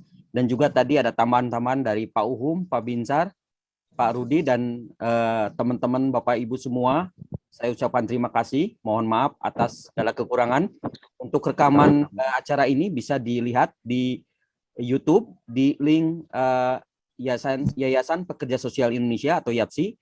Bisa Bapak Ibu dapatkan di episode 1, 2, dan sekarang ketiga. Dan nanti kita akan bertemu kembali dalam acara yang sama. Mudah-mudahan nanti kita akan evaluasi dan diperbaiki kekurangan-kekurangan jaringan dan lain sebagainya. Dan mudah-mudahan ini menjadi ilmu bagi kita semua dalam melaksanakan praktik-praktik di lapangan. Sekali lagi terima kasih atas perhatiannya. Bila itu Assalamualaikum warahmatullahi wabarakatuh.